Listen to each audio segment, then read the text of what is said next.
Hi, I'm Phil Harrington. I'm President and CEO of Kuder Incorporated. We're here today to visit with the 2012 National Career Guidance Award winner, Sharon Hetherington. Sharon is from Waco ISD, and we're proud to announce her as the recipient of this esteemed award, and the first with ACTE. So congratulations, Sharon. Thank you very much. It's really an honor to represent counselors everywhere, so I'm thrilled. Well, it is a big honor, and you had some tough competition, as you know, or I'm sure you did. Yes. So we're pleased with all the finalists, but we're lucky to have you on board as the first champion in this award. Thank you. So today what we're going to do, Sharon, is just visit for a few minutes about your life as a career counselor, how you came to join ACTE, and a little bit of your history of why you're here today. How did this all come about? So maybe we'll start with, our first question might be, tell us a little bit about yourself and your background and why you chose to become a career counselor. Well, I think to begin with, I was a CTE teacher. I was a consumer and homemaking teacher, and I had all these students, and I got to know the students very well, and they had a lot of issues, and so I did a lot of just intensive counseling with them, and I thought, I need to become a counselor because I really don't have the answers that they're needing. So I became a counselor, and then realized that many students were being left out of the loop because there was a huge emphasis, and we've done a really good job as counselors on getting everybody interested in 4 years of college. Mm-hmm. But 50% of the students. That's not always the best route, is it? It's not always the best route, and I began to see a real need for somebody to talk to them about careers and counseling.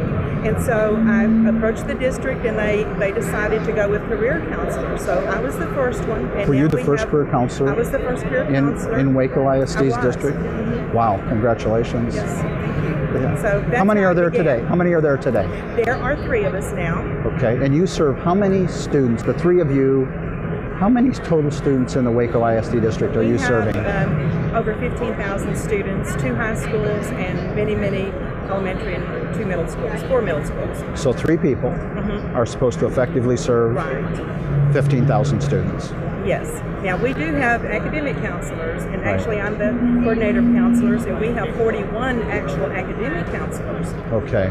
For all those students also. So most of those academic counselors, I have to assume, Sharon, they're well-intentioned, but most of them probably don't have a lot of background in career counseling. So do they lean on you and your team? They do, and what we decided to do was, rather than just have them approach us, we approach them. And I'm now the coordinator of counseling, and after every counselor's meeting, we take them around to every one of our CTE programs. Okay. And they actually get a takeaway from each of those programs, so that not only are we talking about it and it's on the website, but they have actual knowledge of what the students do in that class. Okay.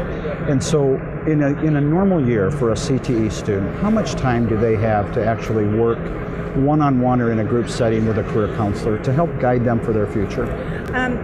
The career counselors are on the campuses frequently. They work with the students individually and in classes, mostly in classroom groups. Okay. We do all the dual credit in our career. We have a college and career readiness department that covers counseling and careers. Okay. So it works really seamlessly because we support the academic counselors support the career counselors. So it works well with students. Sharon, I'm at an advantage over our viewers because I had an opportunity this morning to read just a little bit about your bio and the application that came in for this great award. And I read where, if I have this right, you started the first program, I want to say it was maybe in a bus barn. And then you kind of can look back now, and I read the highlight. One thing that jumped out to me is that on your new television program that you've created, not new anymore, but new certainly for a lot of us, that you actually created a television program. So tell me briefly about the history of the first office to what your situation looks like today and how you've grown that department. The show was called Targeting Tomorrow, and the Fleetwood Mac music. I like it. Yeah, that's good. Okay. So we started. That'll be our generation, I think, right? Okay. That was our generation. Thank you. And we had a TV show that was 15 minutes, and what we would do is we would focus on different students and different programs in our career paths. So it really caught on, and the district said, "Hey, instead of 15 minutes, we want a standalone hour-long show." So that's what we've been doing for the last 18 years. Is every program in our career paths in our high schools, and we have academies and schools of study, each one of those and the teacher and their students, we focus on them. Then we go out and have the students that are actually working in the field, we video them on the job as well. We have the students, I don't do the interviews anymore, the students actually run that. We have a TV station that Jesse Boteo, who is one of my former students, runs the TV studio. And that's right on your campus in your career center, or is it just? No, it's in the administration building. Okay. But they go out and they film the students and the programs. And how many shows have you produced? I believe we've just completed number 90. Almost on your way to 100. That's wonderful. Yeah, we're close. Yeah. And so what I read about that was that it's all sorts of careers. Everything. So it's a great resource for students and parents, I assume, to be able to come in and do this, as well as educators to come in, see what this is like in a day in the life of a student or an employee in various fields within career and technical education. Right. So tell me the story about you landing a Cessna. We were doing, we have an aviation program at Waco High School, so we were doing a promo for that, and we went to TSTC. And, Texas State Technical College, right? Technical College, they're one of our partners. Great partners with Waco. They are. And so we were actually, it is a seamless program where they finish 2 years in high school, then they go into TSTC. So we were there, and we were filming and doing takeoffs and that sort of thing. So when we finished, they interviewed me actually sitting in the cockpit.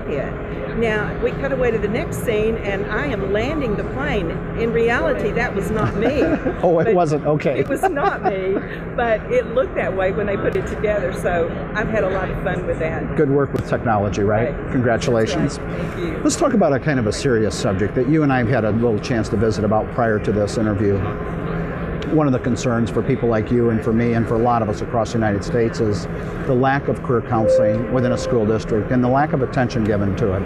And you and I both know that the student that's had the opportunity to have good one-on-one, I'll say vocational intervention in the broadest sense of the word, and career counseling is much more likely to complete high school, transition to college, and graduate at a much faster rate than those that haven't. So across the country, what do we say to our legislatures, to our administration, to those policymakers to help them understand how critically important career guidance is?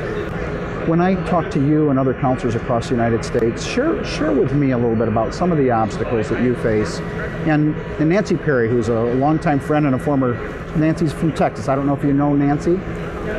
Nancy's an author and a well-respected career counselor who used to say to me, Phil, she said, being a career counselor is like carrying around the magic wand, and every child wants you to just tap on their head and tell them what they should do for a living. You be the person with the magic wand today. What are those things that we should be talking to our policymakers about? Is how do we impact career counseling in a much more prolific and efficient way for students? Well, I think the most important thing is to realize the need for it. Students need career guidance, and career counselors do that sort of work, along with the CTE teachers who do a wonderful job. The situation is, of course, always about funding those education positions, because sometimes those are the ones that go away. I would say that, offering this to students, it pays off in the long run. When I speak to parents, I say, look, we're all concerned about the amount of money it costs to go to college. But if your child can take a career path in high school and determine this is where I want to go, this is what I want to do, think about all the time that's been wasted in money of students changing their majors in college. CTE students don't do that. They don't. They have a direct career path. They know where they're going. They get there faster. They get out of college.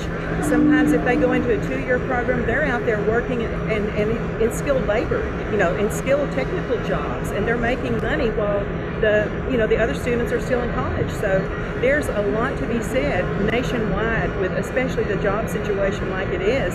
Our CTE students graduate high school and go into technical fields making money, and that's not just so that they can go to work, it's so that they can support themselves while they go to college. That's exactly right. Well, Sharon, it's been a pleasure to talk to you today. Again, congratulations very much on this award. Keep up the great work in Waco. Thank you. Bye-bye. Bye-bye.